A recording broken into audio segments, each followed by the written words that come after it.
कि नारी के मुख से अगर एक बार निकल जाए कि मेरी जिंदगी तुमसे विवाह कर कर बेकार हो गई, उस समय नारी का सातित्व समाप्त हो जाता है। इसलिए माताओं, आपसे निवेदन है, जिंदगी में सारी लड़ाई लड़ना, सब कुछ बोलना, पर अपने पति से यह मत कहना कि तुमसे विवाह कर कर मेरी जिंदगी बेकार हो गई। क्योंकि विवाह तुमने किया है पर भाग्य उसने लिखा है। भाग्य लिखने वाला वो है। और आपसे फिर निवेदन करूंगा, राम मंदिर जाओ, कृष्ण मंदिर जाओ, शिव मंदिर जाओ, भवानी के मंदिर जाओ, तुम्हारे 33 कोटि देवताओं के मंदिर चले जाओ, गणेश जी के मंदिर जाओ, तुम्हारी मर्जी पड़े उस देवता के मंदिर जाना, कोई तुम्हारा भाग्य नहीं बदल सकता। जो तुम्हारी किस्मत में लिखा है वो तुमको भोगना पड़ेगा। तो बदलेगा कौन? तो उसका भी प्रमाण हमारे यहां शिव महापुराण कहती है। एक पारो नाम की विधवा स्त्री थी।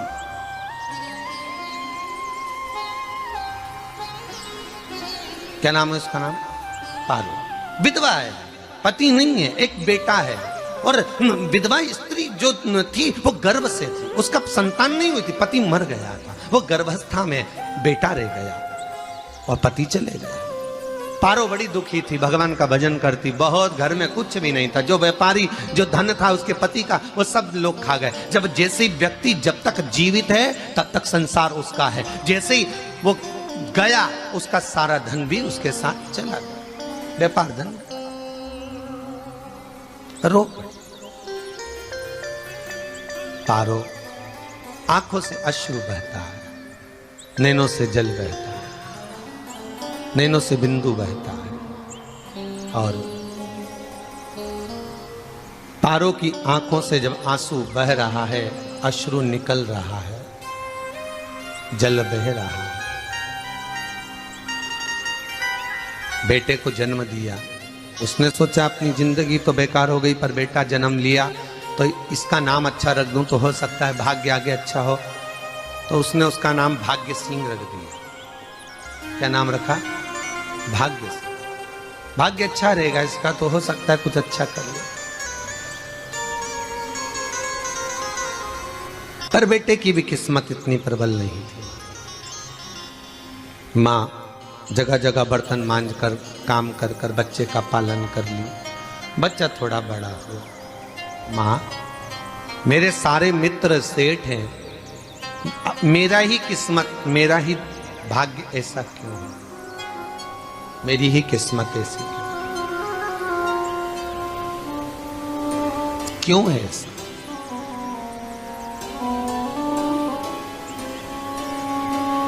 मां मेरी किस्मत में इतना दुख क्यों लिखा है? मां भोजन तक हमको समय पर नहीं मिलता, हमारा भाग्य ऐसा क्यों है? मां हमारी किस्मत ऐसी क्यों है? मां कहती है बेटा जो ललाट पर लिखा उसे कौन टाल सका। मां बच्चों को समझाती है, मां बच्चों को कहती है, धीरे धीरे समय निकलता है। मां एक बार बता, मां तू कहती है कि सब भगवान ने लिखा है भाग्य में, तो भगवान का मिलेगा मुझे बता दे। मां बोलती है ऐसी कोई जगह नहीं जहां भगवान नहीं, वन में मिलेगा। हाँ मिलेगा। मां का कहना मानकर भाग्य सिंह वन में चले गया और घने जंगल में भाग्य जब गया भाग्य सिंह, और घने जंगल में जब पहुंच गया, ढूंढते ढूंढते ढूंढते ढूंढते ढूंढते तो भी भगवान तो भगवान, भगवान की छाया तक नहीं मिली। भगवान की छाया तक। आंखों में जल भर गया, बेहोश होकर गिर गया। शाम का समय था, विष्णु और लक्ष्मी निकल कर जा रहे थे।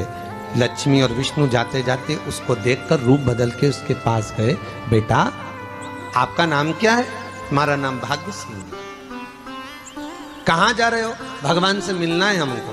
क्या काम है तुम्हें भगवान से? भगवान से पूछना है कि मेरी किस्मत ऐसी क्यों बनाई, मेरी किस्मत में गरीबी क्यों लिखी, मेरे भाग्य में इतना दुख क्यों लिखा। मुझे भगवान से पूछना है कि मेरी किस्मत ऐसी क्यों बनाई, मेरी किस्मत में इतना दुख क्यों लिखा।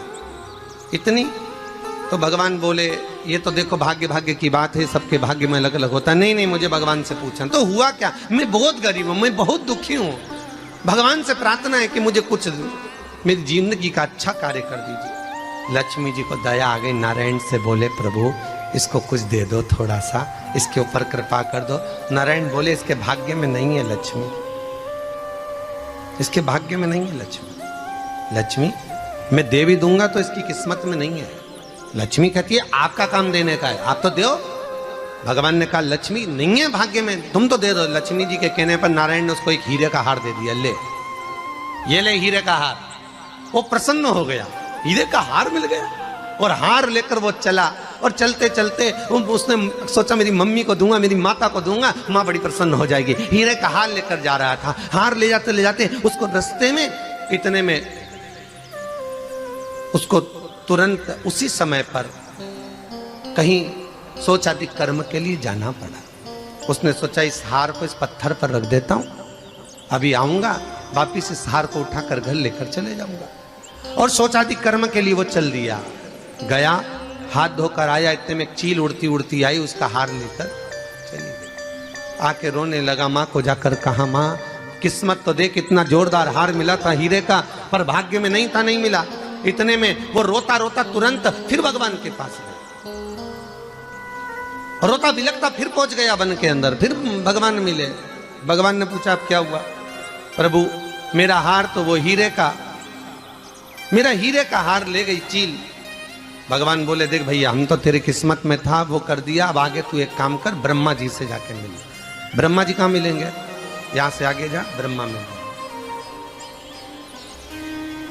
ब्रह्मा के पास गए। ब्रह्मा जी ने कहा क्या हुआ? ब्रह्मा जी मेरे भाग्य में गरीबी लिखी है, कुछ अच्छा कर दीजिए। ब्रह्मा जी कहते हैं तुम्हारे भाग्य में जो लिखा है वो तुम्हें भोगना पड़ेगा। नहीं नहीं आप कृपा करो। लक्ष्मी जी ने नारायण से कहा इसको कुछ कृपा कर दो। तो भगवान ब्रह्मा जी ने कहा चलो इसका भाग्य बदलने के लिए एक हीरे की अंगूठी दे देता हूं। भगवान ने उसको हीरे की अंगूठी दे दी। अब हीरे की अंगूठी दी, फिर वो लेकर चला। इतना खुश था, अब मुझे हीरे की अंगूठी मिल गई, अब मुझे हीरे की अंगूठी मिल गई। इतना प्रसन्न होकर जा रहा था, इतने में इसको लग गई प्यास। इसने सोचा पानी पी लूं। पानी पीने के लिए इसने मुंह को करा नीचे, जेब में रखी थी अंगूठी, वो पानी में लुढ़क गई। लुढ़कते से एक मछली निगल गई, अंगूठी भी हाथ से। देखिए कोई कितना भी साथ दे दे, पर भाग्य में अगर सुख लिखा होगा तो वो अपने आप मिले नहीं। फिर आया, फिर मां से कहा मां ऐसा हो। मां ने कहा चल जाने दे, तू रोज रोज बहाना बना के चले जाता है, दिन भर इधर उधर घूमता रहता है, शाम को आता है और बहाने बना के कहाँ की स्टोरी सुनाता रहता है, ना जाने कहाँ की कहानियां सुनाता रहता है। चल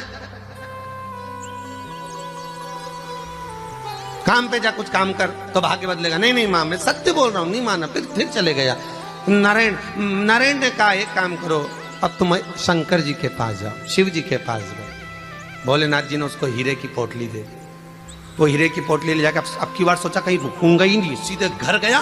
मम्मी को याद करा, माँ नहीं थी। उसने एक लोटे के अंदर हीरे रख दिए। मैं माता को ढूंढ के आता हूँ। माँ को ढूंढने गए, इसमें चोर घुस गए घर के अंदर, लोटा ही ले गए।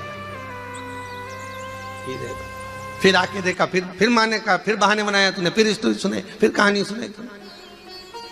माँ मैं सत्य कह रहा हूं, सत्य कह रहा हूं। आखिरी में हार गया। फिर भगवान विष्णु और ब्रह्मा ने एक ही बात कही, तू शंकर के मंदिर की चौखट पर जा। वहां क्या करना पड़ेगा मुझे?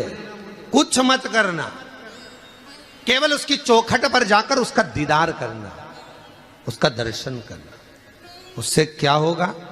भगवान विष्णु और ब्रह्मा कहते हैं 33 कोटि देवताओं के पास जाएगा तो कुछ नहीं होने वाला, पर शंकर के दरवाजे पर भाग्य देवी रोज प्रतिदिन झाड़ू लगाती है।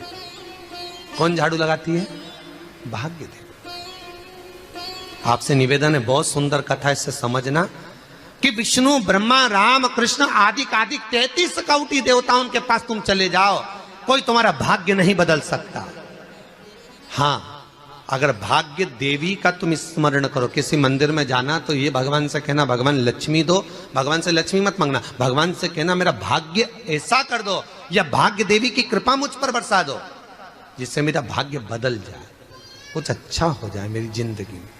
तो जाके शंकर के मंदिर के बाहर खड़े हो, भाग्य देवी मां झाड़ू लगाती है, भाग्य देवी उनकी चौखट पर बैठी रहती है।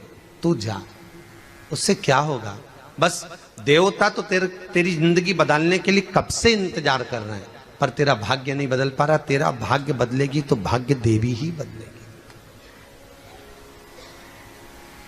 गया शिव मंदिर के दरवाजे पर जाकर खड़ा हो जाता, भीड़ होती तो दरवाजे से दर्शन कर लेता। बाबा से नयन मिलाता, रोज प्रतिदिन जाता। एक दिन शंकर जी ने भाग्य देवी से कहा, देवी इसका भाग्य बदल दो। देवी कहती है, भोलेनाथ इसकी किस्मत में ब्रह्मा जी ने यही लिखा है दुख, इसकी किस्मत में ठोकरें खाना ही लिखा है। भाग्य देवी तुम मेरे दरवाजे की झाड़ू लगाती हो, आज इसके भाग्य की झाड़ू लगाइए। भाग्य देवी ने कहा, भोलेनाथ आप कह रहे हो